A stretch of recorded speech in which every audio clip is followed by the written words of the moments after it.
OTHERspace PM. Yo, what's up, everyone? Welcome to OTHERspace PM.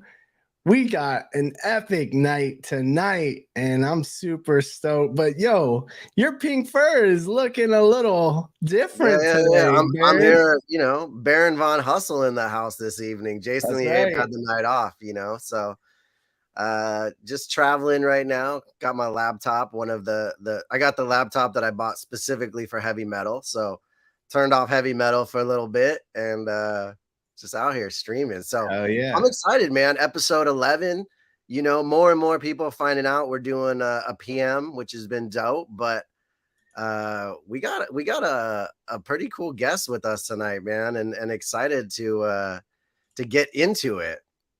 Dude, amazing guest. We got DiscoYUGA, who is an epic person when you start to really find out what Disco has done in the past. I had the opportunity to catch Disco on a Twitter space or X space the other day. Shout out A-Bomb who ran the space, and just all around class act. I can't wait to just discuss things with them. So everyone, chat, by the way, chat, what up, everyone? GM, GN, it's good to see everyone in the chat. Thanks for joining us tonight. Let's say what's up to Disco. What up, Disco? What is going on, everyone? Dude, killer. Thank you. Killer Ape. Thanks, man. Yeah, I love this mutant. I'm very, very happy about it. I stood and looked at it for like, a week before I finally pulled the trigger. And then when I did, felt great. Nice. Oh, yeah, nice. I once upon a time had a tweed mutant as well. I regret selling it. Mm-hmm. That was nice. Well, hopefully you sold when the selling was good. No, I never sold anything, actually. But a true king. Dude, honestly, I can't help but immediately go, wow, that's such an iconic voice. I really am blown away by all of the work you put out for us as just a fan of, Otherside. And Sean and I specifically spent many hours breaking down videos that you narrated and created them. I hope you actually watched those explainer videos of the explainer videos. Yeah.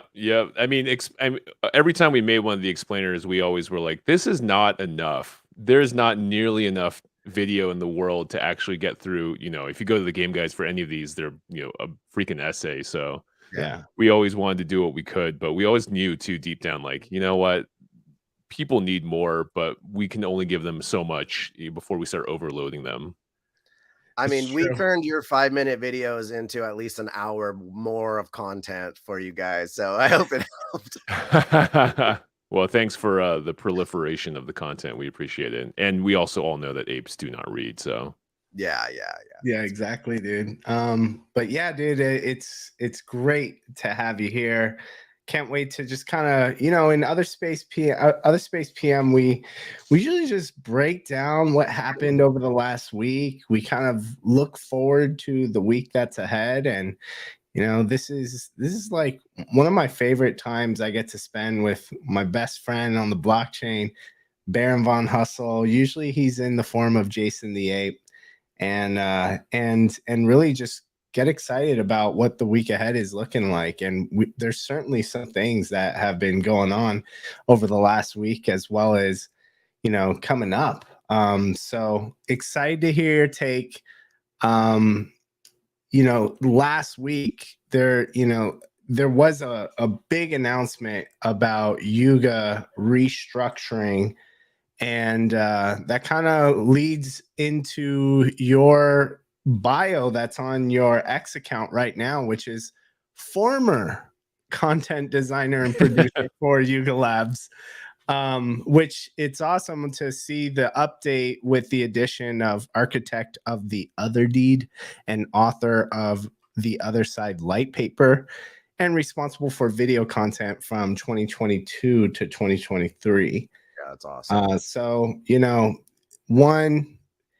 I'm really, really like I'm heartfelt. It's tough anytime I hear there's restructuring and people are no longer with the team. and the teams do change, and that's a part of it. And I definitely want to get your take on that. But also, you know, just being realistic, it could be hard times for a lot of people. So very sensitive to that. Just saw Paul Billings too, who's someone who I had the opportunity to meet several times because been to several events for 10KTF. He's popped up in many of the community-led events, and he just recently announced that he's no longer with Yuga. So it's just like, man, this must suck hearing like all of your friends or people that you work with leaving the company. I want to get your take. Like, how you feeling right now, Disco? Well, Paul was definitely one of my closest friends at the company. When he joined with the WeNew acquisition, you know, I had been at the company since January 28th of 2022. So coming up on almost 2 years, basically. That was the first day that I basically contracted with the company. And so when Paul joined and the whole WeNew crew, I actually knew a couple of them. I knew Bam Bam from prior stuff, being in LA. Oh, no way. So yeah. And so I was like, you know what? I really want to make sure that they're onboarded correctly, because anytime a company gets acquired by another one, especially in the startup environment, there's just a lot of turmoil that can happen as a result. You know, people don't know what's going on. They have a whole new, you know, there's a whole new setup of things happening. And they may not know who to talk to, or what part of, what part of what department they should go to if they have a certain question, yada, yada. Yep. Yeah. So, so I sort of started a one-on-one with Paul that same day, almost, I think the day that they all got in, and he was an operations guy and I wasn't in operations, that side of it at all. So it was also really great because, you in a company, especially one that is largely work from home, having the ability to talk to people across other divisions gives you a great sense of what's going on. Agreed. Gives you a better idea of like, oh, okay, cool. Yeah. Oh, I didn't know that was happening on this part of the company. So Paul and I actually were great friends as a result of being able to share information. And that's so important in a sort of a mobile startup environment, because you just need the ability to know what's happening a lot of times. And so that was something that I really valued, having Paul there as a result. Oh man, that's fantastic to hear, man. Yeah, and he's a super talented guy. His experience when it comes to the stuff that he's done in the past, I think he's really like a top of class type of individual in the field of operations. And that's probably the biggest bummer about the entire situation of the layoffs, is that really quality people had to get let go. And you wish that wouldn't be the case, but it just so happens that when a company has to restructure and when a company has to make these types of hard decisions, they have really no other choice to lay off valuable members of the company. And I wish, that so many of us didn't get caught up in it, but it's just sort of how the cookie crumbles, unfortunately. Yeah. Have you been a part of startups before, like prior to working for Yuga? Yeah, I'd been a part of one other startup, major startup that is. And then I would say my prior career, everything I did was kind of a startup in a way, being an independent contractor, working with a lot of smaller creators and all that. But I was part of one major startup before it that completely, raised a bunch, had a big valuation, and just tanked and busted and boomed. Didn't boom, sorry. So I thought I had actually a decent sort of like idea of what Yuga was about, and sort of the things and the pitfalls that normal startups go through. But I found out quickly that every startup is quite different. But there are always a lot of similar things that happen that you can go, oh yeah, you know what that is? That's absolutely a startup mistake. And one of the biggest mistakes a startup can make is hire fast and fire slow, and not necessarily lay off, because you need reason to fire someone. You can't just fire them. So lay off is a more appropriate term, but hire fast, fire slow just has a nicer ring to it. And that's usually the doom and gloom from most startups. So Yuga is definitely going through those growing pains, and this last restructuring with the new C-suite as well, I think it speaks to what you have to do to make a company survive, especially in this market. Yeah. Baron, I don't know if you have anything to add, but I certainly have like a couple other things. I mean, you can keep going. The The only thought I had is I want you to, now that you have the time with this beautiful mutant you have, maybe create some kind of cartoon where we can listen to your iconic voice. And then I was thinking, like, how does that work? You know, because I almost consider you like a voice actor to some degree. Like, are you allowed? I mean, I guess you're allowed the rights of your own voice. Like, how does that work? Can you just do Yeah, it? it's a good 'Cause I point. would watch it. I would watch it. Is all I'm saying. I thought about hiring someone to because when I was at the company, we embarked on creating 3D avatars for the apes. Right. And the Bored Ape Yacht Club community is up first, obviously, and the mutants. Just look at the mutants. That's an entire nightmare, I think, in terms of how would you ever animate full this body. thing and make it full. Like what? You don't even like. It was a stretch to even imagine what the apes look like underneath the chest. Imagine trying to do that to 20,000 mutants that have even crazier traits. So I was thinking for a bit, what if I found a 3D artist to just render out my ape and for a face rig and to do some sort of like a late night show or something was a dream of mine. Originally I wanted to do it at Yuga, sort of have it be the voice of, like a late night. Hey, we're, crazy things are happening on the other side. Let's recap what happened. Maybe you get Curtis in there as well to help shoutcast some stuff. But that does not seem to be within reality anymore, unfortunately. All right, new idea. We bring back the boring show. We put up an AIP, and you become the co-host, the main host, whatever. I'll be co-host of my own show. I don't care. And then we could do it together, and that would be super fun. I could be the Curtis, and you could be the Disco, and that I'm super down to pursue any and all ideas. I've always loved the community. That was a big reason why I felt like I was a great fit for the company. As I come from a lot of community building and a lot of sort of content creator X community relations were like a big part of what brought me into content creation in the first place. So I super down to approach any and all ideas. Maybe we can put through one of those crazy proposals and ask for way too much money with a coin that is going very close to zero. While you were working at Yuga, was there anything you actually wanted to at any point wanted to break off and just like, yo, if I wasn't working for Yuga, this is what I would be doing right now? I'm curious if there was like some idea that you may have pushed off on the back burner that you ended up not taking action on just due to the fact that you were with Yuga at the time. Yeah, I mean, the late night show idea was definitely something I really wanted to do. Just because I thought, there is no current consistent thing that speaks to the community and has a connection to them. We have a lot of great stuff that's happening all the time, but nothing on that sort of level.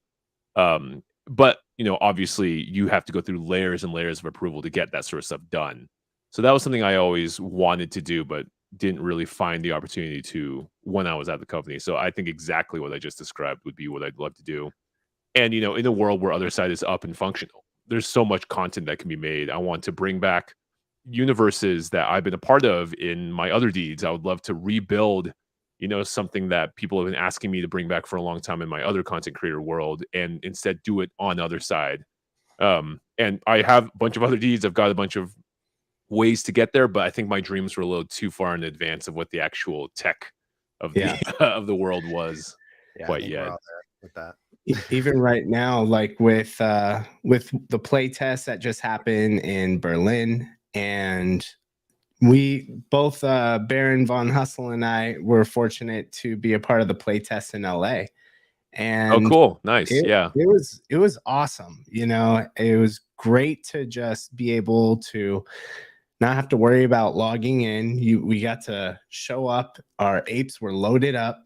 Jason was wearing some really short shorts. You can almost see his balls. Right. And then running around through that center island, the clubhouse, etc. But one of the things that was like really, was talking to different people, like such as the creative director, Santisi. Oh yeah, I know Santisi, great guy, dude. And he was just really curious on like, yo, now that you've been through this, what would you want to do? What do you think the community wants to do while we're here? What would you like to? What could you see taking place in this area? Has anything that has been created inspired you to want to do something new.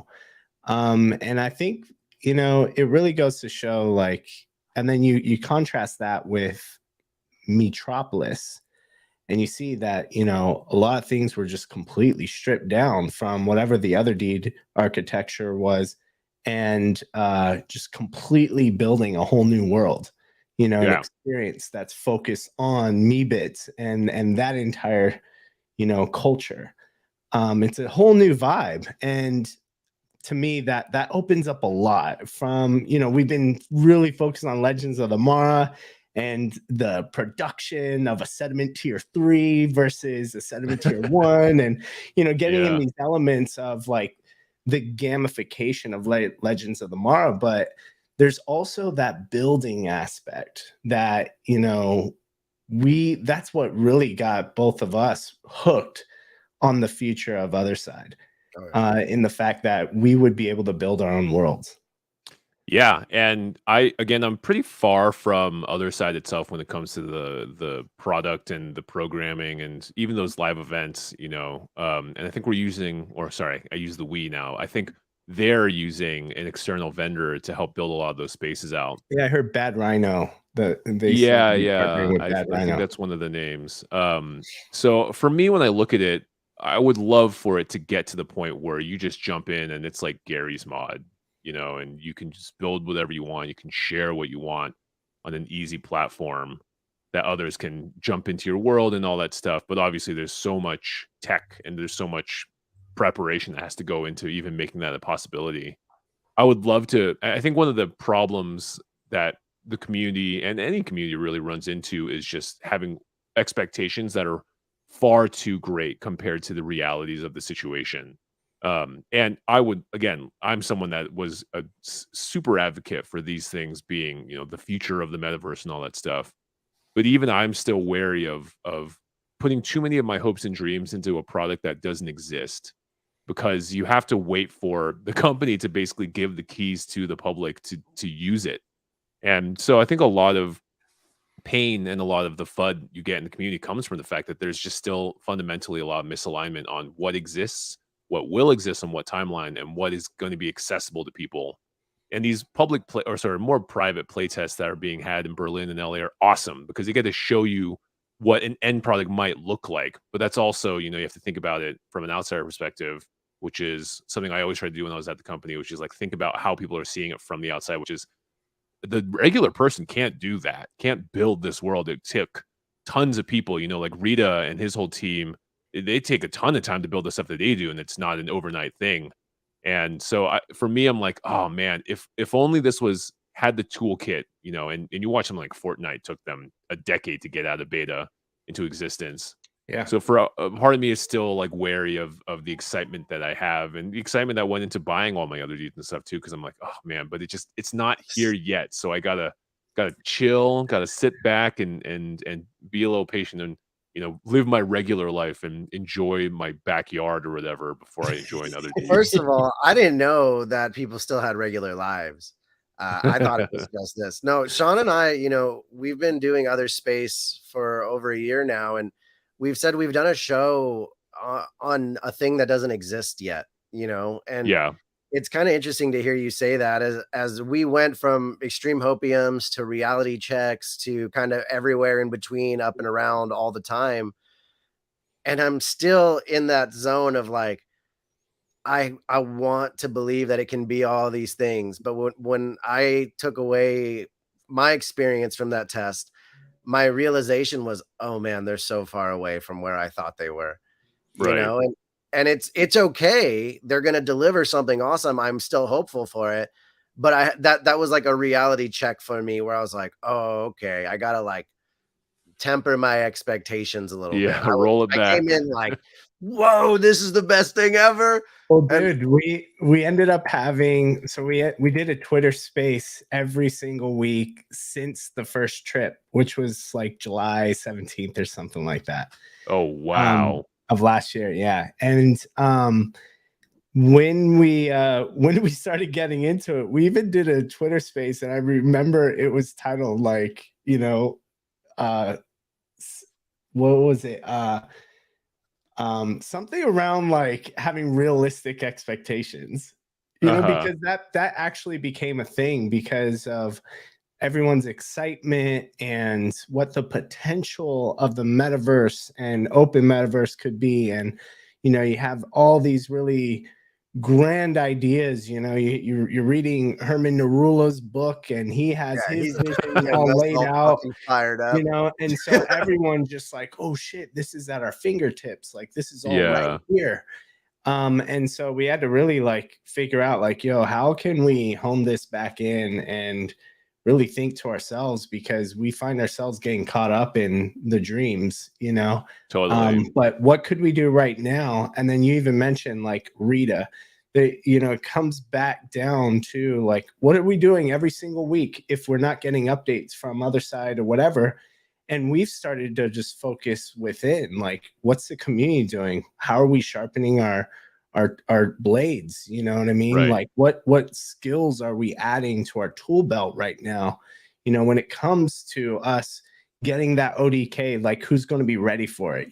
So there are things that we can do right now in terms of forming connections, relationships, Yeah. refining your craft, all of those things, collaboration, really. Those are all things that we've been all doing as a community, like up to this point. And it's really awesome to kind of see that folding in into how things are being created without even the other side that's happening yet. People are finding ways to still make tools, have fun with each other, build. Yeah. And that's probably one of the most exciting things. In fact, the light paper, which you said you authored, that was like our second show, because after the first trip, the light paper was released, if I'm not mistaken. And then we did a breakdown live on Twitter Space of the Otherside Litepaper and broke Oh, down wow. each section, from starting from the principles to the ODK to the authoring and manufacturing process, like all of that. And then also Justin, I love his comment right here. DiscoYUGA, huge fan of the entire light paper. Great structure, focus, and vision building for the future of Otherside. Yeah, Incredible. so I should probably talk about the light paper a little bit. Would love you Yeah, to. please do. So I wrote, in my profile I say author, and I say that because I was the person that probably ended up typing the most words that went into the final product. The only section that I did not really write was the ones that were more technically detailed about the ODK and how that a lot of that stuff worked. Yeah. And I worked really closely with Gordon and Garga and a lot of the team when that light paper was first sort of being created and crafted. Because a lot of really the key to it was, how do you write something that gives everyone the exact details of what you want to tell them about the future of this product, but doesn't promise anything that you can't do. It doesn't put you in a position that makes you, disadvantaged in the future when you have to go, oh crap, shoot, we said this, but we can't actually You got do to it. pivot or whatever. Yeah, and that's like embarrassing, and it's also bad, and it erodes faith between you and the community, because obviously people are there to trust in what you're trying to say and all that. So I think a big part of, again, the reason why it was such an important thing for us to get right was just all of these details, knowing that in the future everything's going to look back at this. Now, of course, I think given the amount of time between that and where we are today, I think you could be pretty safe in like just saying, "Oh, hey, we have some erratas, we have some things we have to revise," and no one would really bat an eye. But when we were writing it, it really was like, we cannot get this wrong, and we have to nail it Mhm. top to bottom. So I sort of have done a lot of copywriting in my past. So I was like, I will start and maintain the doc for this. But I wasn't the primary author. I was just sort of the main person that wrote it out and tried to sort of structure it and make it feel in a way inspirational, but also not, over gratuitous in anything. And just again, making sure that ultimately what people were seeing was going to still be the case in the future. So that was just, again, like a big reason why the light paper was such a big deal. And when I wrote it and, getting all the parts right, all of that again was just to make sure that when people read it, they got the right sense of what we were going for. and that wasn't an overpromise and wasn't something that made them go, oh, you know what, this is BS, or this is too much, or this is not enough. You know, there's a lot of different ways that that cookie sort of crumbles.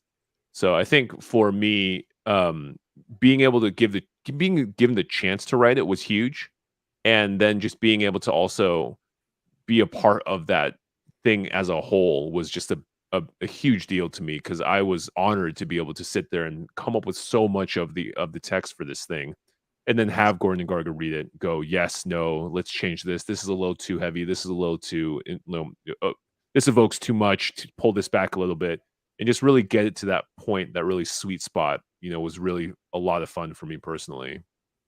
I think it's incredibly cool that you got to leave your mark on the club in this way, you know, and you really do have to find a balance with what you put out. You know, it makes sense. You don't want to overpromise. You don't want to speculate on things you guys can't literally do.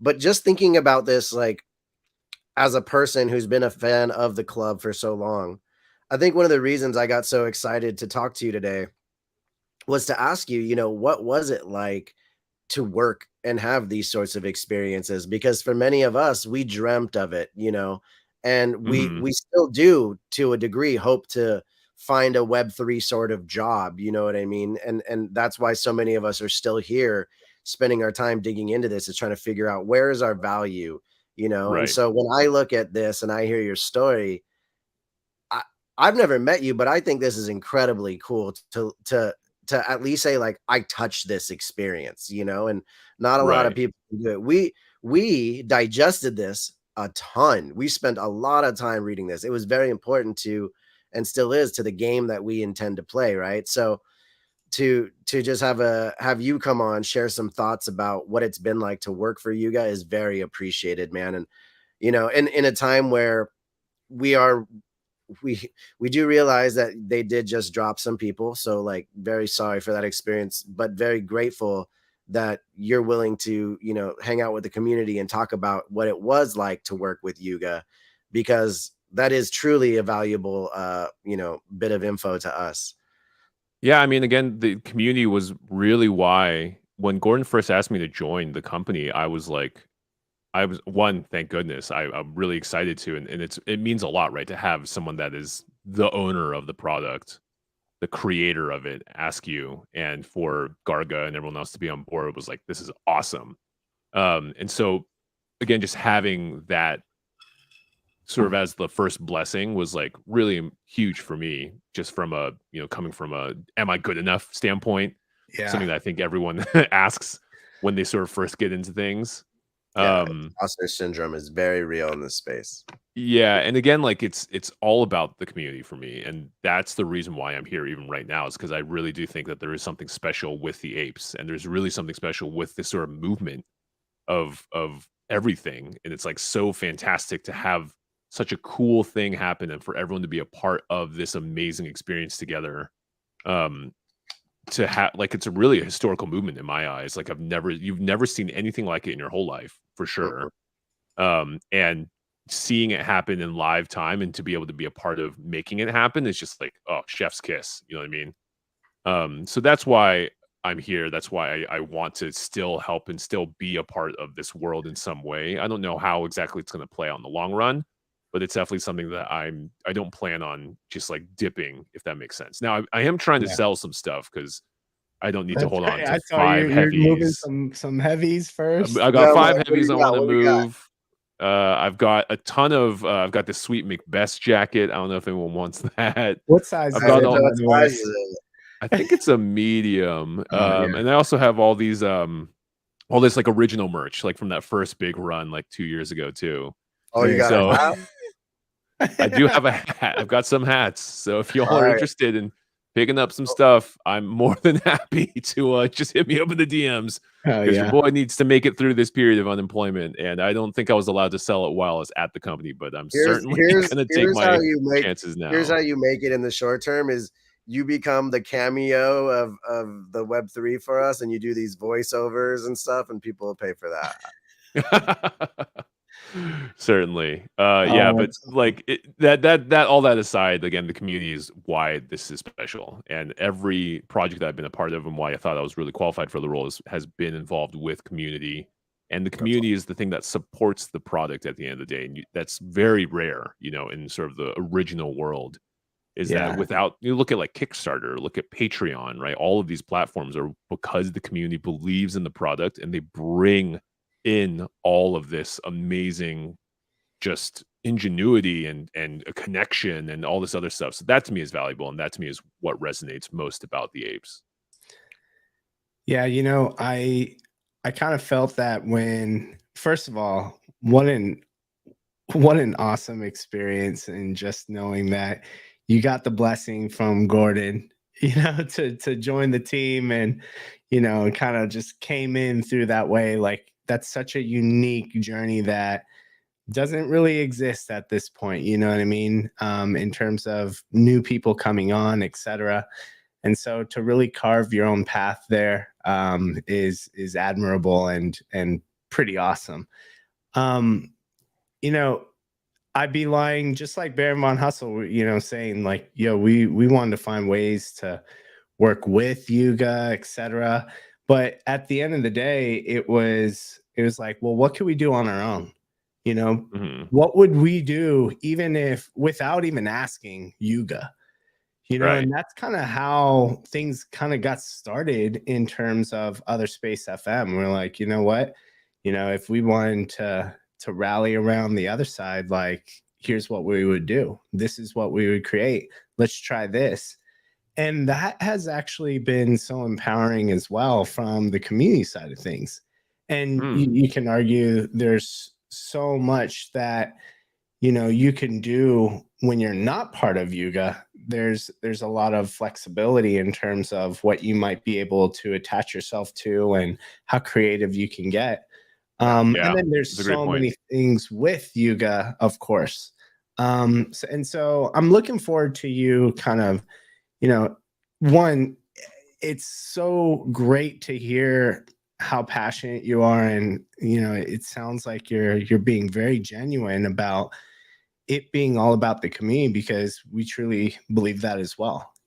And for you to come fresh out of working with Yuga as a company and insinuate that that's what they believe, that's what you believe, and you still want to be a part of this ecosystem and still want to drive it forward, makes me feel really good about what's going on.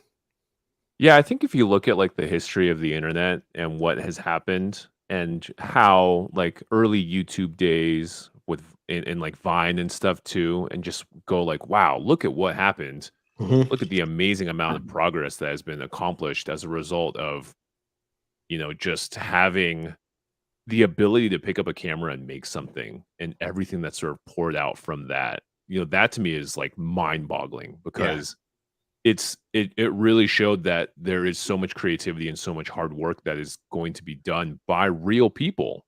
And those real people are not corporations. They're not people that are completely disconnected from society. They're just like you or me.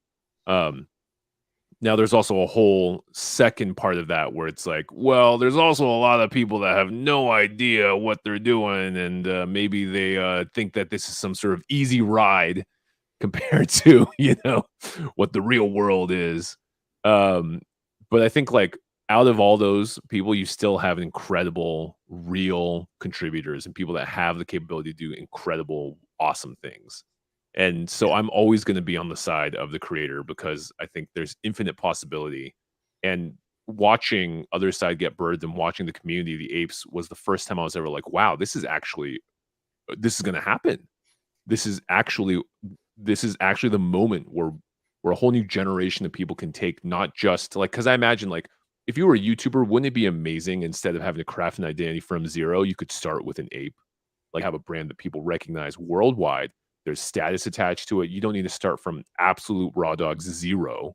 And you can actually join the community of people that are already there and they're gonna instantly support you just because you're a part of the same club. I was like, any YouTuber that's a kid would kill for that chance. Oh, It was my Mm. sort of opinion of it.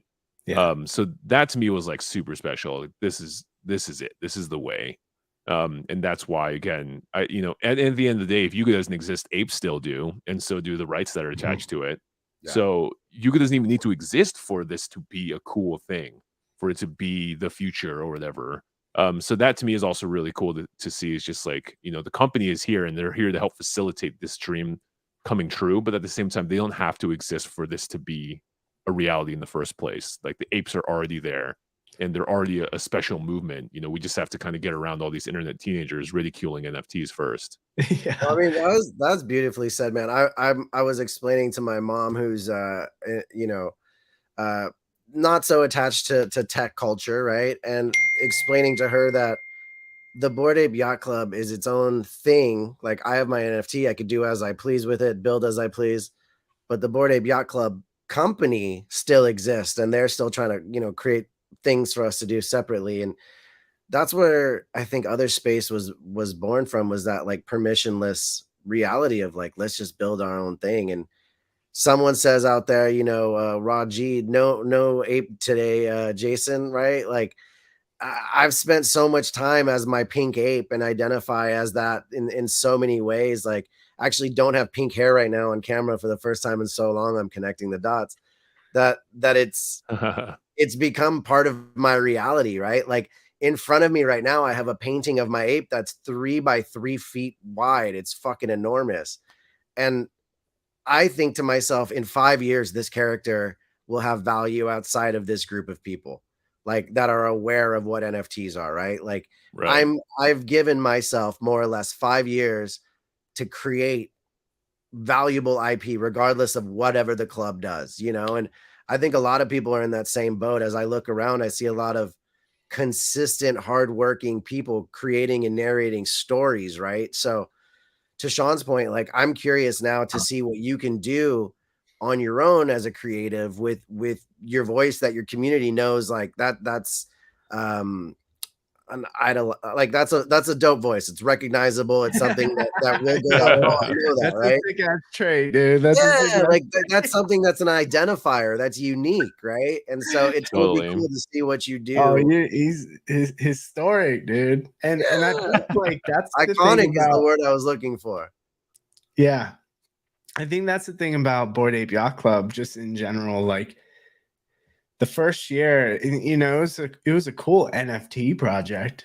But what made it super dope was the community. Like, let's be honest, the community fucking made that shit sick. And it was the people, the holders that were, what they wanted to do with it at the time. It was all the ideas flowing. It was the support that we got, the amount of engagement that we had with each other. And like you said, Disco, that it was a hack for like having that starting place that has all those benefits baked in. As a Yeah, content totally. creator, it was just like, yo, that's Sick, freaking right? awesome. Yeah. And so I think, we need to find ways to continue that. And, it's interesting as I look at the landscape of all the various NFT projects, and I hear communities like really have the expectation of the project needs to do this, they need to do this. It's like, we're coming from a background where the community put up the first party, the community put up the first get together and events, the community is putting up the first spaces, about the other side or whatever it is, and that type of initiative is so important to have. And I think this community gets that to a degree. It's like, yo, I want to build a tool off of heavy metal and pull in the game data and make it easier for all of the gamers to be able to access this and this. It's like, that's the type of energy that you're going to get out of this community. And that's what makes me really, really excited. Yeah, I'm with you there. I think like waiting for someone to do something is a mistake that you can only make so many times before it becomes a permanent one. And so having the capability to again be like, hey, check it out. This is a community that gets in there ourselves. We know what we want to do and we're going to freaking do it, that to me is freaking awesome. And I love to see that happen because that's where you want to be. It's you want to be the ones taking the actions yourselves.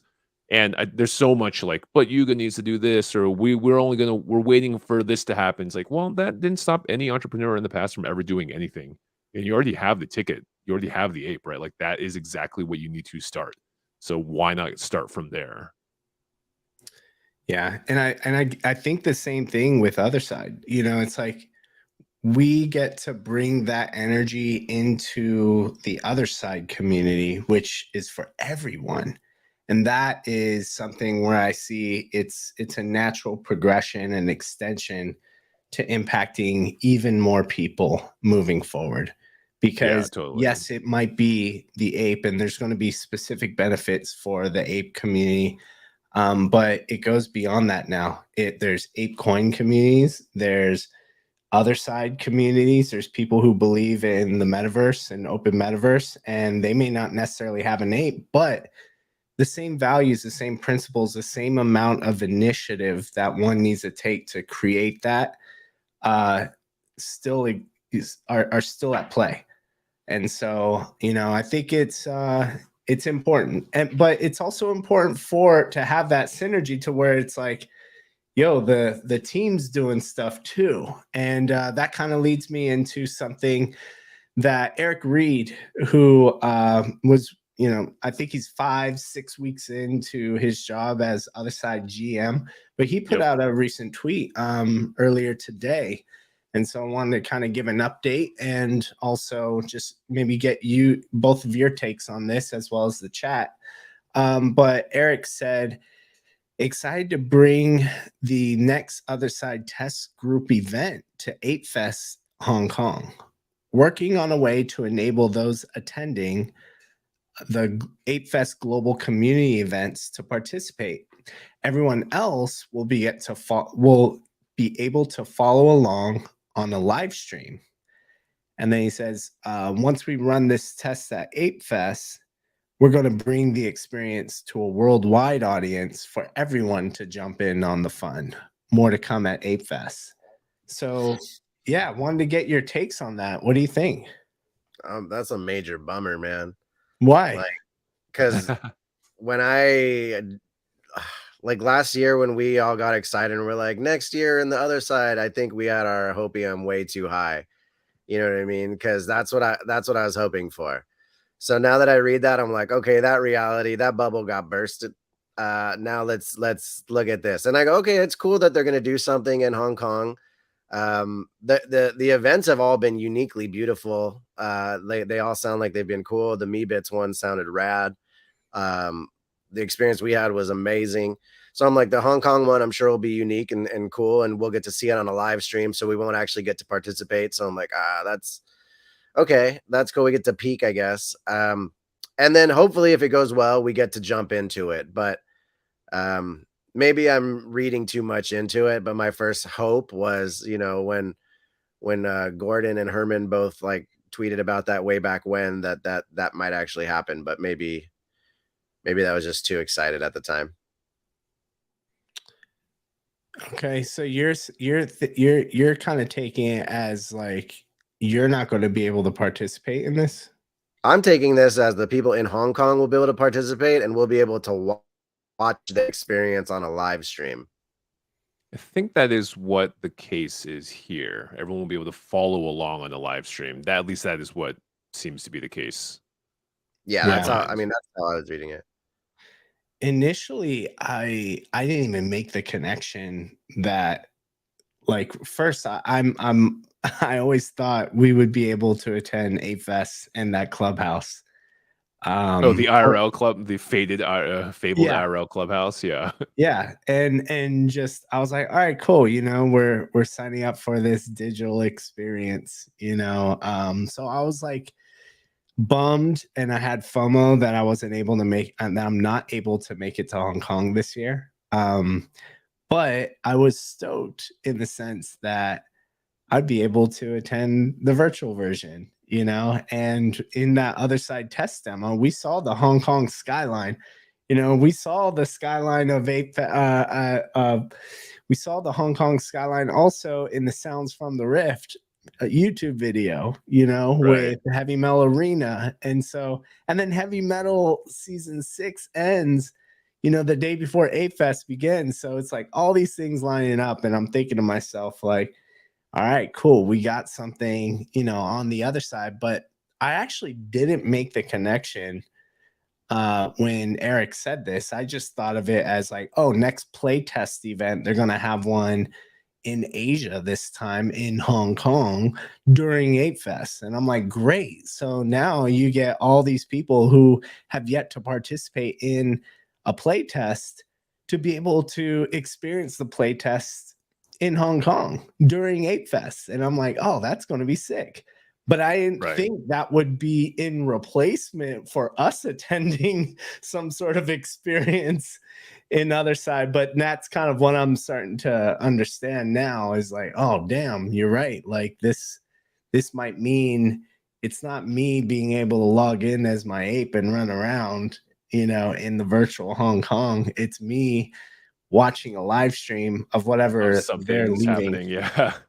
Leading. Yeah, so I know almost nothing about Ape Fest. I'm going to be there. I'm going to go my own way. But I think the thing that resonates to me about the whole Asia expansion is it makes sense to sort of like go for an audience that is beyond just the United States.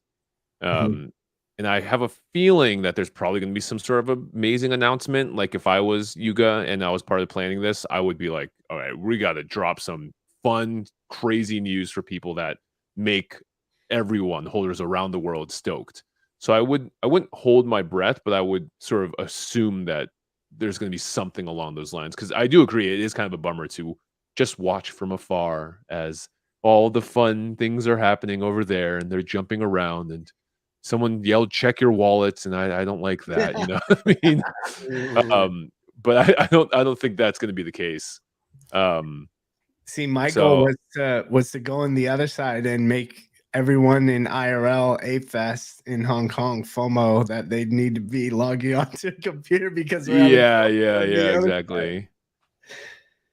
So I don't actually know what the case is going to be, but I do agree that if I was watching along, I'd be like, oh, bummer, I can't actually participate. I just got to watch. Yeah, it's gonna be like one of those YouTube, you know, streams of a concert where you're like, oh, it's cool, but the energy is not the same. The energy definitely won't be the same. I'm hoping whatever they do end up showing off, and I literally have no idea what it's going to be, is going to be impressive enough to make holders on the Western side go, sweet. I'm stoked to be a part of this. You know what I mean? Yeah. Yeah. Well, that was the other thing that I thought about. Just going back to kind of the wording on this, and I'll bring it back up. But it said something along the lines of, okay, it said, working on a way to enable those attending Ape Fest global community events to participate. Okay, and then they say everyone else will be able to follow along on the live stream. So that separates when they say everyone else will be able to follow along, then that separates the people, those attending Ape Fest global community events. So which the community, okay. That's where I'm like, okay, this is global community events. BAYC Council did put up a grant for anyone having like these simultaneous IRL event meetups. You know, what if they are coming up with a way for us to attend it from one of those? It could be far stretch, you know, from what the reality is and what I'm thinking about, but that kind of gave me a little bit of hope that if there are global events, then there might be some sort of way to participate, right? It's not. Oh, I see. It's not just the people that are at Ape Fest Hong Kong. I hope you're right. Interesting. Yeah. Yeah, I hope you're right. I don't know. I don't know what global community events means. I don't know if they mean like the other events that are happening at Ape Fest. And also, you know, this is the nature of things here, and maybe Eric doesn't know what he's referring to either, or maybe he does, and maybe it wasn't communicated somewhere. You know, there's a lot of different things that could be going on here that make me sort of scratch my head and not exactly know what's happening. Yeah. Yeah. I think maybe it's the little bit of hopium in me after kind of realizing that, we might not be able to experience Ape Fest. But who knows? Yeah. What is Ape Fest global community events? It's all capitalized. So I imagine that that's something that's defined, but we shall see. One can hope.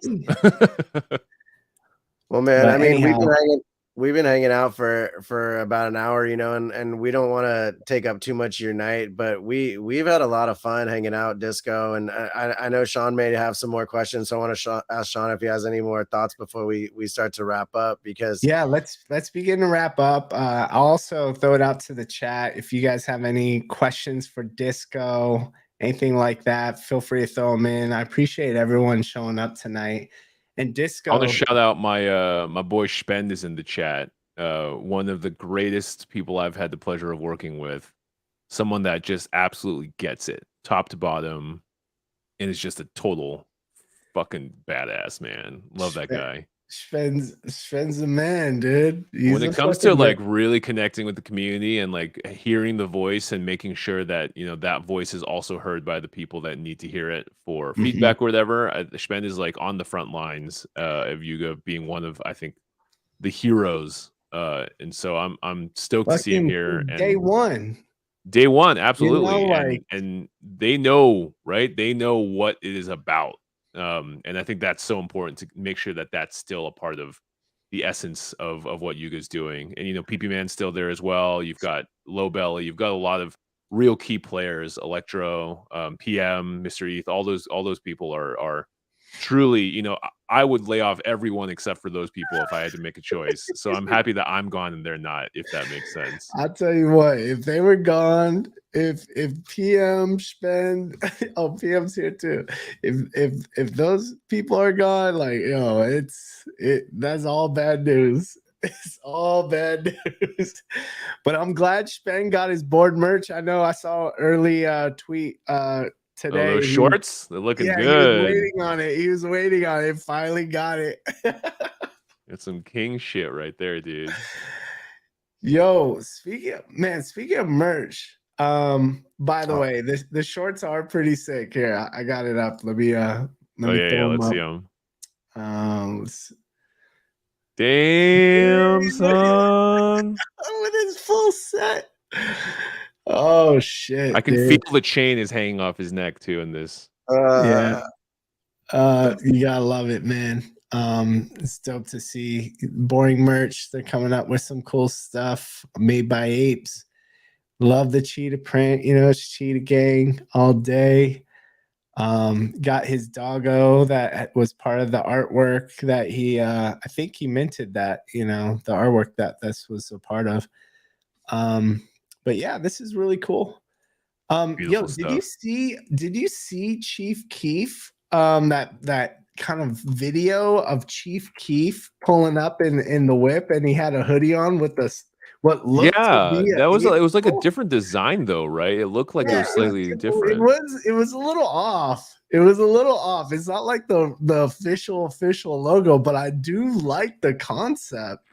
Yeah, I'm not gonna lie. It's like those Halloween costumes where if you look at him from the side, it's like a skeleton, Yeah. But yeah, Chief Keef looking good. That's I gotta pull that up too. Hold on one sec, because this is pretty sick. Let me see. A ridiculous car. Did you see this, Jason? Yeah, this car is insane. Yeah. Dude, I live on the internet. Is that the Bored Ape fucking logo? What the hell? You gotta because it's gotta be. That has to be. He got it for free with the truck, I think. Someone out there is an ape.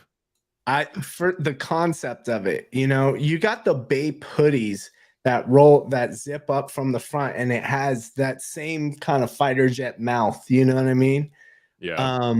But a Bape car, maybe they're putting out the vibe like that's going to be part of the Hong Kong drop. Is that where you're going with that, Sean? Shots on Speculation Alley tonight. I'm just kind of going through some of the most relevant things that were on my timeline right now because I was like, yo, I can't wait. We're like less than 3 weeks or less, you know what I'm saying, to Ape Fest Hong Kong. I know that we're going to have access to it. Yo, Bape and Bored Ape Yacht Club, that's a long time coming. And then I'm also stoked for that new hire at Yuga who is kind of doing some of the merchandising and the brand partnerships for all of that. Yeah. I forgot his name. I forgot his name too. But that to me is really interesting, you know what I mean? And so yeah, it's going to be cool to see kind of like where it heads up. And you know, next step is Hong Kong Ape Fest at this point. So yeah, I'm excited to see what all they've been planning for it. So I'm stoked because I get to go as a fan now, and you know, and I'm ready for it. Oh, Michael Gorey, that's his name. There it is. I'm gonna need someone to sell one of their Hong Kong posters on eBay or just sell it directly to me. So whoever, I got you, man. If there's anyone I will sell to, it's directly to you. If you need a hat, I got you, dude. Beautiful. I'm throwing my name in there. Okay, yeah, you too. I'll try and get a couple. If I can find a way to stick it into a suitcase too and not damage it. Last Ape Fest, I think I went crazy on eBay and I have a binder filled with probably like 50 different Ape Fest posters. Oh, those posters were sick. I really like the yeah, they were so dope, dude. But I need this Hong Kong one, even though I'm not going to be there. Such FOMO already. It's already growing every day. It's going to be awesome, but you know what? We're going to hold it down on the virtual side. Think of the FOMO they had when they saw Ape Fest in New York, and they were all the way in Hong Kong. You know, that's a good way to let go. I will think of it like but that. There was no like clubhouse. Let's be honest, there was no clubhouse. There may never be a clubhouse based on what I think, but who knows? You know, the clubhouse is in your mind, Nana. The clubhouse is in our heart. Oh my gosh. Well, you know, we're all waiting for that too. We got to put out an AIP to build a clubhouse. This guy's on the AIP tip right now. I mean, if there's any time to make an AIP for something, you got to start somewhere. Look, if Ryan Gosling can make his own freaking jazz nightclub successful in LA and La La Land, we can make a clubhouse happen too. All right. I was gonna say, are you talking about La La Land, dude? Yeah, clearly that was the most plausible part of that whole movie. That's true. A successful nightclub opening in downtown LA by some white dude playing jazz. I was like, yeah, this will happen. I haven't seen 80 of these come up and fail in LA in the last 5 years. Oh, dude. Yeah, that's definitely something. Well, the other something is speaking of AIPs, we have an AIP for Ape Chain. Did you see that? I did, and they came up with a whole graphic for it too. I was pretty stoked about that. Like a little animation, not animation, but illustration. Yeah, Captain Trippy, right?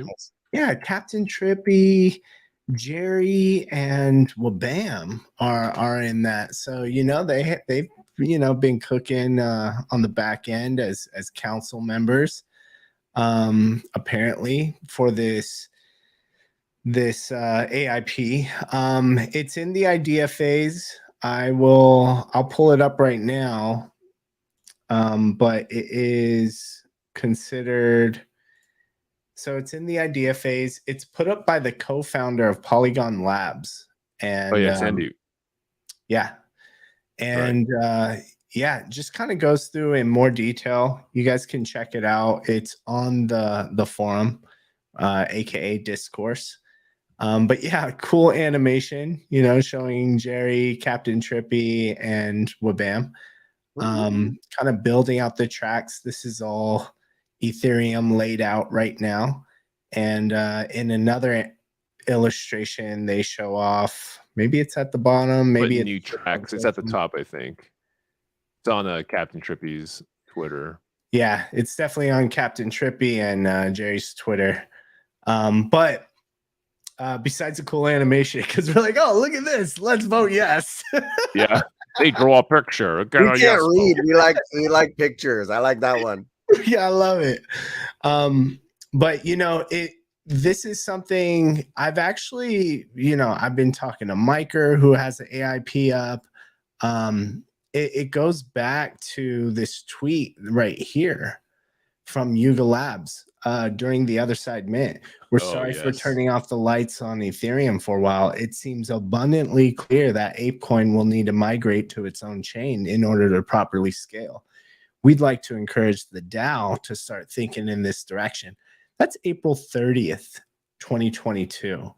And so here we got the co-founder. Took him a year plus to draw a picture, and it's a pretty good picture. It's a pretty good picture. I'm not gonna lie.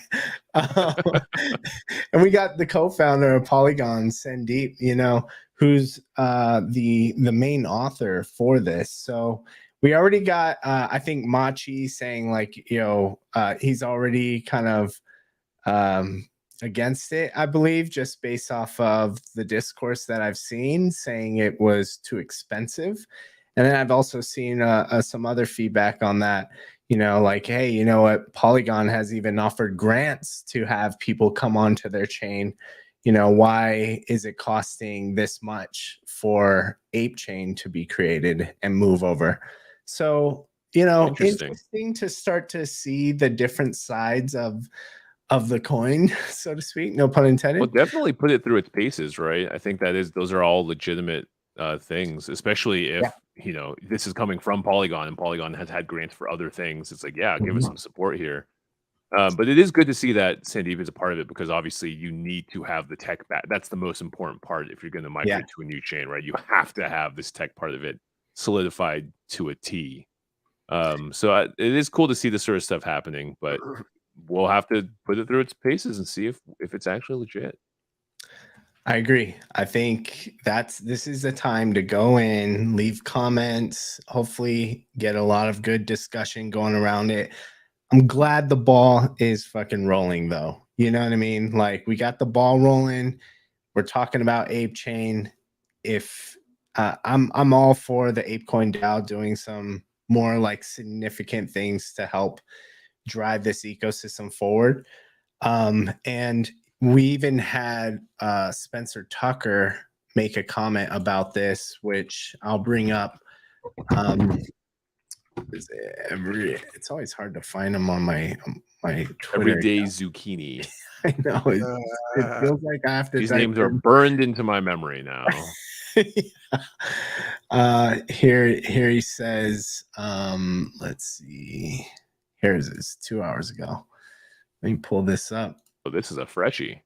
Yeah, fresh one. Yeah, seeing a lot of talk regarding Polygon's new AIP. From the long-term gaming side of things, an L2 would make interactions faster and cheaper. One of the biggest pain points is sheer frequency and volume. When factoring gas on top, normies are going to struggle. And then he said, let's face it, a broader audience is our future. Think I can say we here are excited to see the community looking to solve these considerations for all builders and the possibilities it can bring for Otherside and Yuga's future games. Okay.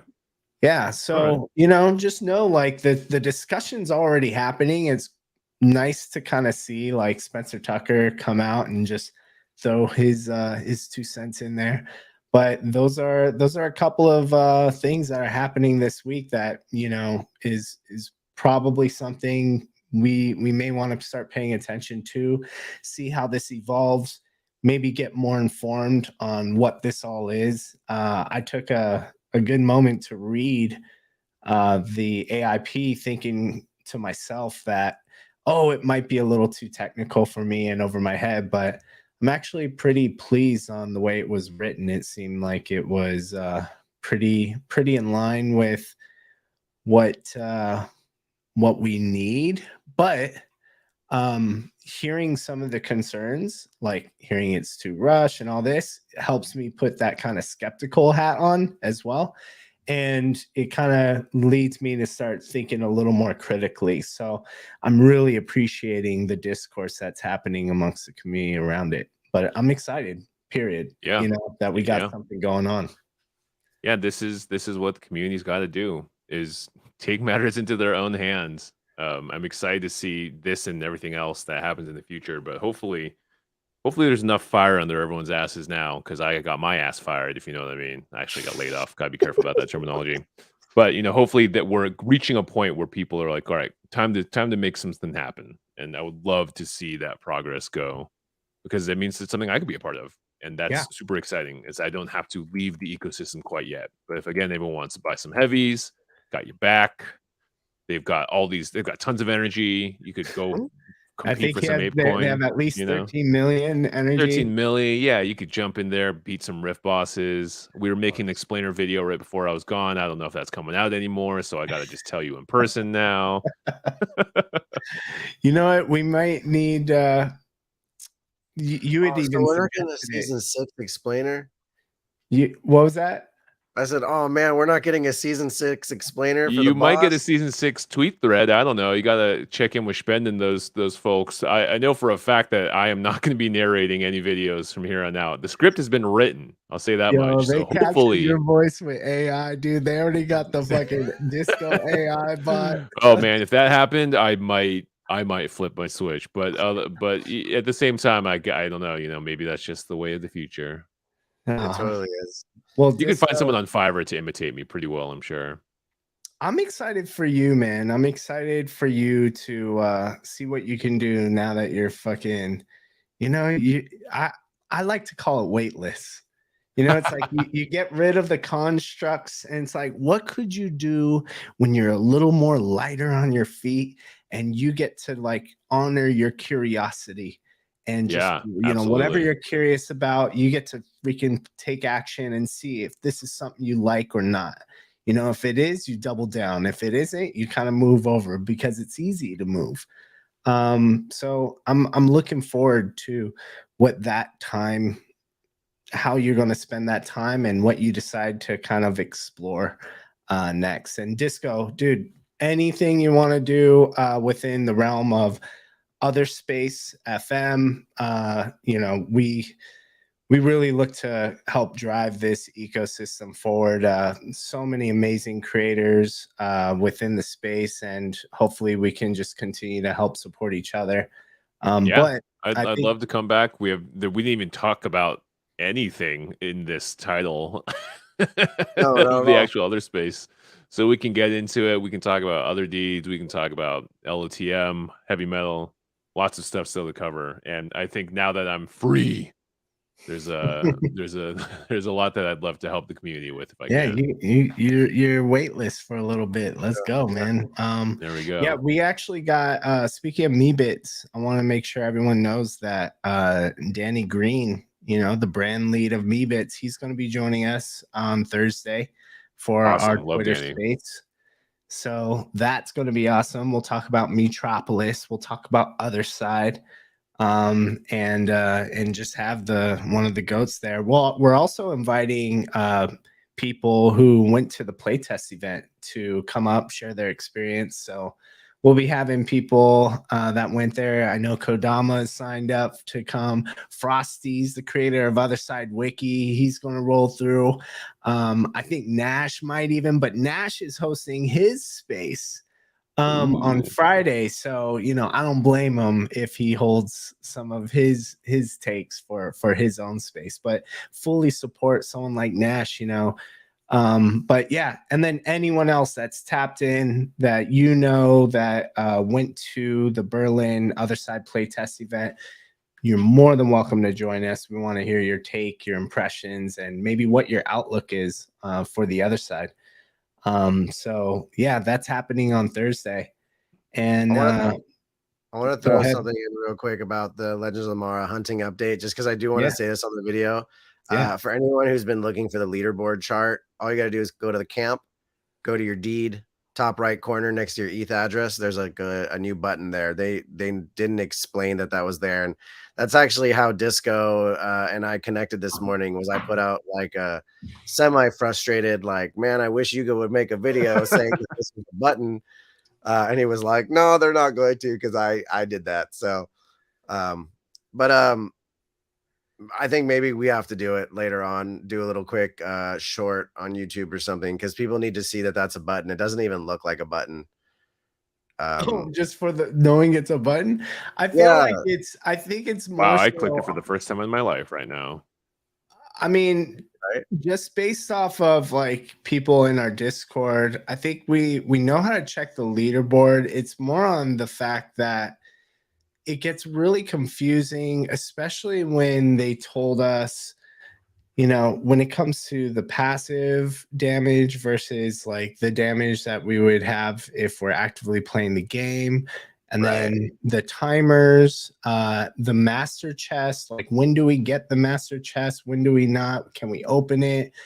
There was the whole thing on like we're extending the master chest eligibility from 10 days to 20 days, but then I'm hearing C4, you know, due to all the layoffs and things like that, that they weren't able to get the extension in time. So that didn't happen. And Oh, really? yeah, man. And so like hear if you haven't gotten, like I'm already at 12 days and it's like, oh shit, you know what? I don't think if even they were to extend it, it's not even going to matter for me now because I'm already ineligible. You know what I mean? So Yeah, that's it's just there's so much like confusion and spin right now where it's like, you know, What are those guys doing? Unacceptable, Yuga. Do better. Just kidding. Yeah, man. So I think that's kind of where it's like, dude, we really we need to make a video, dude, and really help clarify some of those things, you know, and like clicking on that leaderboard. What does that mean? How is it sorted? Bro, we've had so many unfortunate learns by playing. Like I had an extra hunter, so I just put him on a deed, not thinking anything of it. And then I put all my 3 Kodas and my enchanters, and it says I've been fighting for 8 days now. And I'm like, what the fuck? I just started. But apparently, if you just put it there, it automatically starts. And I didn't even put 2 and 2 together. Also, I was gonna say, if you put a coda on that deed, it defaults to hunting. It just starts. Yeah. Even if you like put it as a worker slot and you immediately switch it to farming, technically you got that timer started, which that could be a bug, right? That could be seen as a bug. But yeah, that's probably the case, is because if you move Dakota to any of your deeds, even though you're farming right now, just the fact that it starts as a hunter, yeah, it gets that timer started. That's what I'm assuming. Disco, are you playing Legends of Mara right now by any chance? Are you I am. I have I'm farming some biogenic swamp fragments. Every time I see someone on Twitter post about how much they farmed, I feel completely inconsequential. Yeah, me too. But I'm harvesting chemical goo and biogenic swamp. Both names I came up with and I'm proud of. Yo, you did? Yeah, any single name you see on an Otherdeed, essentially me and 2 other people came up with. When I led the team. So all the resource names, all of the biome names, how they're all separated. What was the inspiration to get there? Like any particularly unique stories that stand out that you can share? A fun fact about, like, you know, some of these names like Cosmic Dream, Rainbow Atmos, Infinite. Yeah, so we had to think about, well, we knew early on that we wanted to have sort of towards the center of the swamp, there'd be 10,000 plots. That would be the BOYC ones, 20,000 for the mutants ones. And then it was like, okay, cool, what is underneath them? And it was like, okay, well, the idea, if it's going to be the center of the universe, is that it's very material and physical in the middle. And the further out you get, the more it turns into like space dust. So that's why it goes biogenic swamp. It's biology, it's thick, it's gooey, it's real, it's a swamp. And then chemical goo, obviously because, you know, mutants have goo beneath them. And then it goes to, I think, Cosmic Dream, and then Infinite Expanse. So the idea is that it's almost like it's gaseous, and as you move further away from the middle, it gets more into like, it's like not necessarily a liquid or a physical material anymore. Now it's like a gas in the air, or it's the infinite expanse, you know. So that was sort of the inspiration for the sediments. I love that. That's so cool. How about the resources? Were you like more so kind of thinking about it from the environment names and then coming off of that, and like how'd you think about the resources in that way? Originally, the resources were completely tied to the environment they came from, and then certain environments were also grouped together so that I guess you would call them a biome, and then the biomes were grouped into larger environments. So Yeah. the environments would be like, let me see if I can remember this off the top of my head. So you'd have like decay. So it'd be like bog environments, thornwood, ruins, and plague. And when we were developing it, we were like, well, we have to find a way to split everything out so that it makes sense next to each other and they sort of inhabit similar, almost like, you know, if one season is fall, then you would expect to see more dead leaves and golden colors and stuff. Yeah, here we go. Perfect. So yeah, so when we were coming up with them, the resource names, we first separated all of the environments into these sort of larger categories of decay, harsh, spirit, volcanic, mineral growth, and then psychedelic is like at the very bottom, and then chaos is its own very special. And so you can actually separate them into their own by twos. So psychedelic and chaos are sort of in the most rare tier, and then you got mineral and growth in the sort of the third tier, spirit and volcanic in the second one, and then decay and harsh in the very beginning. And we also saw this sort of as like, how does life, you know, what is the progress of life? So you start with decay and harsh. These are rough environments. You might not find that much life there. And then when you get into spirit and volcanic, now you have the beginnings of how a world gets built in the spirit realms, but also in the volcanic realms. You create things when you start bringing fire to the earth. And when you create things, now you have minerals in the ground. Then you're in the mineral world. And then you also have growth. And so now you have a bunch of life that occurs. And then, of course, once you have enough life, what happens? Well, you got to get trippy with it.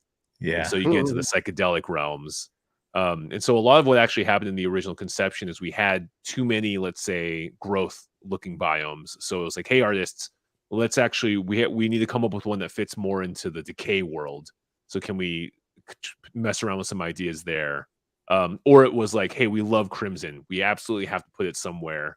It looks like you're on Mars. Where is this going to fit the best? Well, it's red volcanic. So we kind of like threw it in there.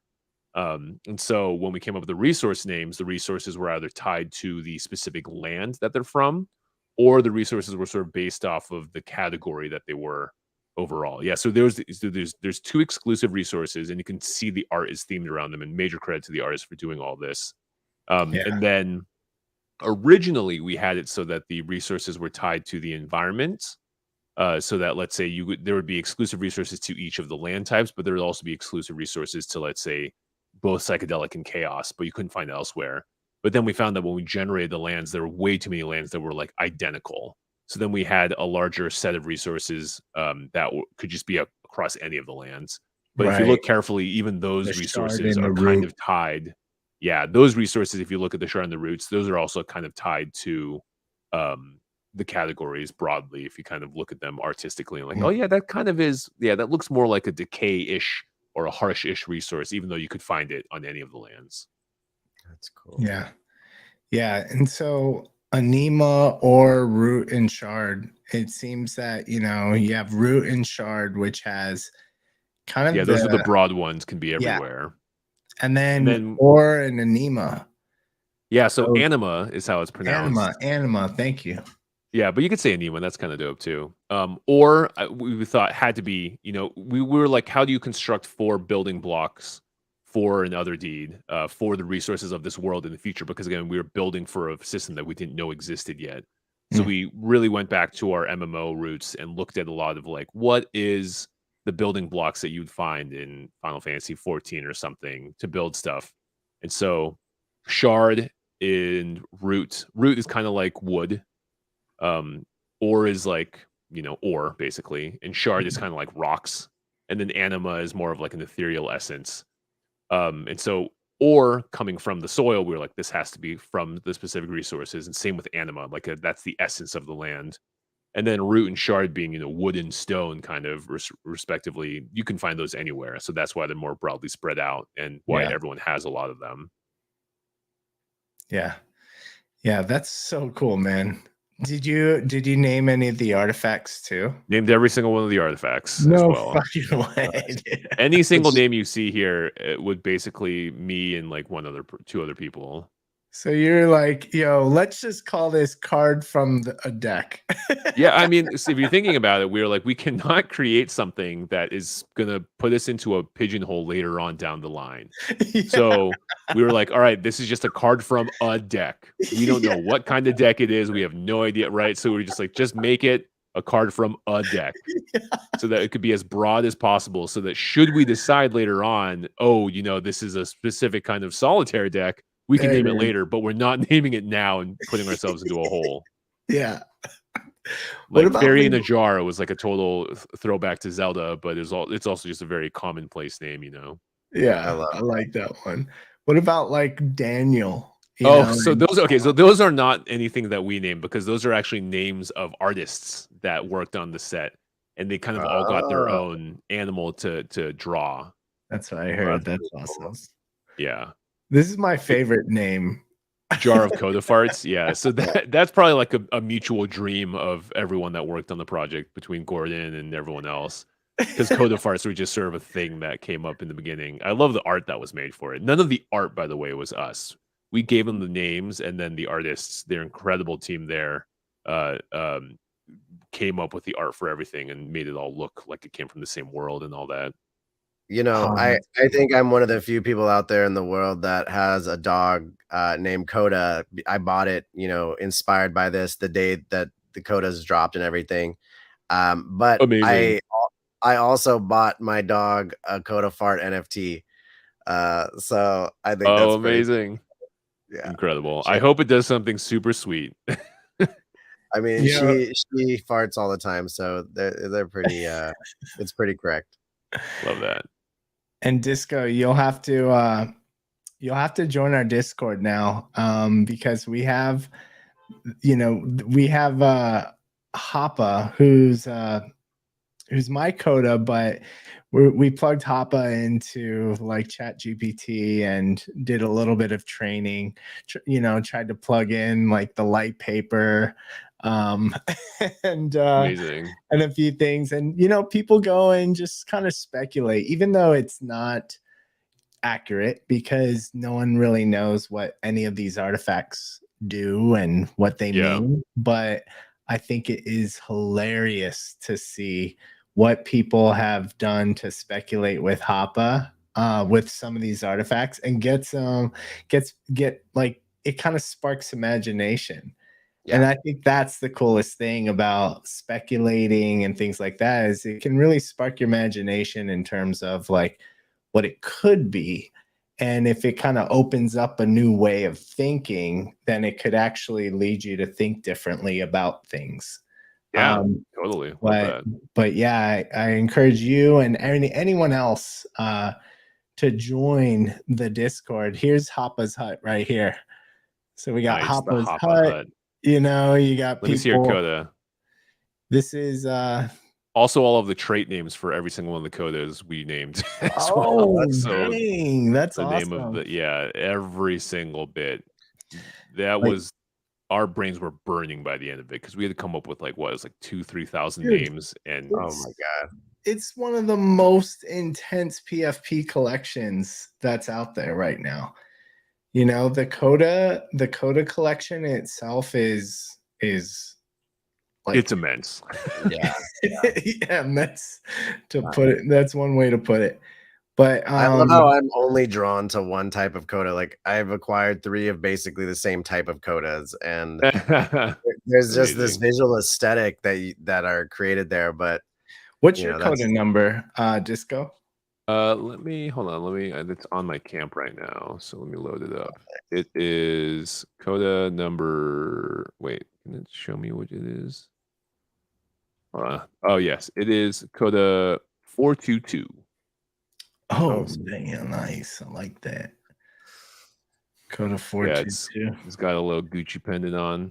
I think nice. There it is. It's just like my family right there, bro.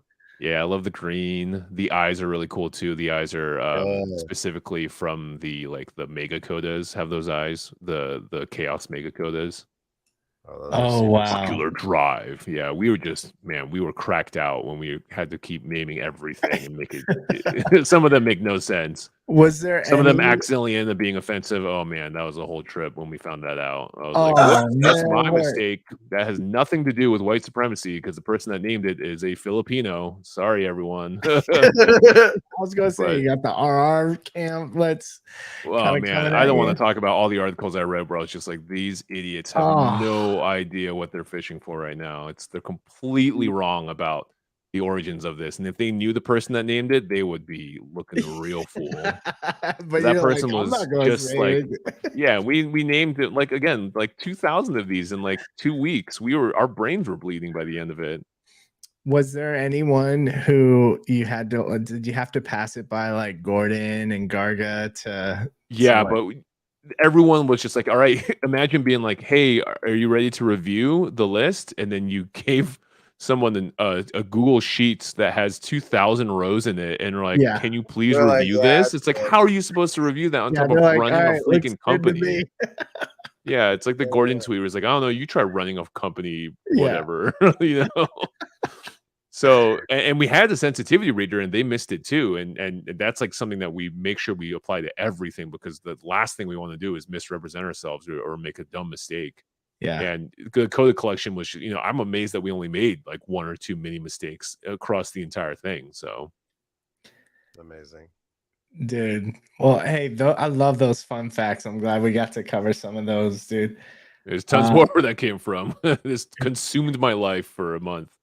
I mean, bet. you have an open invitation to come back and share stories with us if you ever want to join us on some breakdown videos. I'm sure the community would love it. Yeah, Thursday we have our Twitter for sure. space. Tuesdays we do OTHERspace PM. And we just, started doing Deck Side, which is like our interview series. We started putting those out. Lots of notable people that we've kind of really aspired to, really respect in the space. And actually, this Saturday, Brian Brinkman, right, Jason? Yes, sir. So, Cool. he's so dope, man. I don't know if you're familiar with his artwork.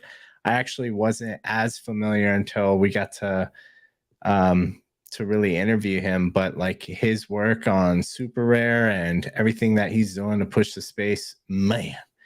And PM, he's a little biased because we named it after him. I'm just messing. I really didn't Good put that shit. together. I was like, Love yeah, that. I love this show too. It's pretty good. No, It's pretty I good. love PM, so I'm all about it. That's awesome, man. Yeah, man. Yeah, Disco, welcome back anytime. And if there's anything we can do to help support your journey, dude, let us know. Thanks. And, Yeah, I'll definitely be around. I'll still try and be an active part of the community now that I sort of have the handcuffs off in terms of what I can and can't say. I can just actually engage and have fun out here. Like I said, enjoy that time exploring. Especially like honoring your curiosity, getting into things that you've wanted to. And I think the community really appreciates your work. I've seen it several times in the chat how many shout outs you got tonight. But I think it's safe to say we're behind you, and whatever we can do to support a fellow club member and just person who's been such a influence on us that's shaped our experience.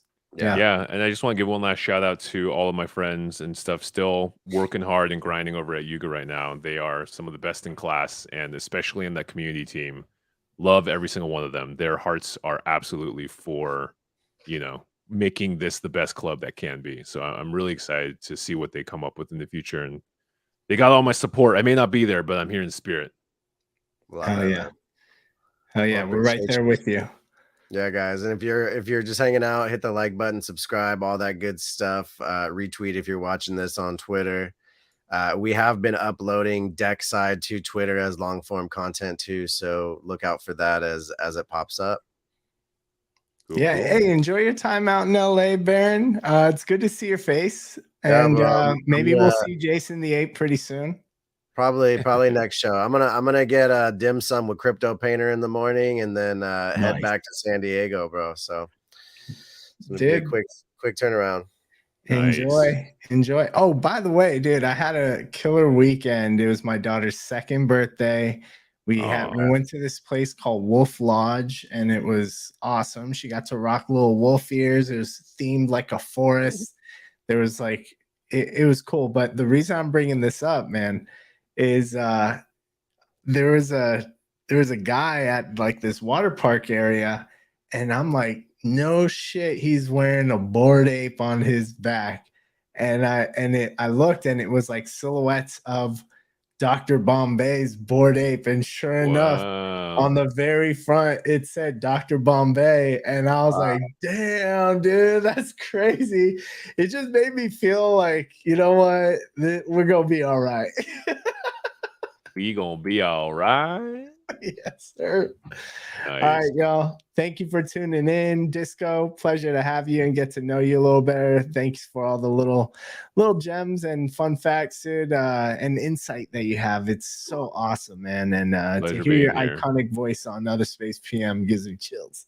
Yeah, you know, who knows? Maybe I'll still be narrating videos in the future. There's still a world for the community. I hope so, man. Hell yeah. All right, y'all. All right, bro. Good night, Cheers, guys. everyone.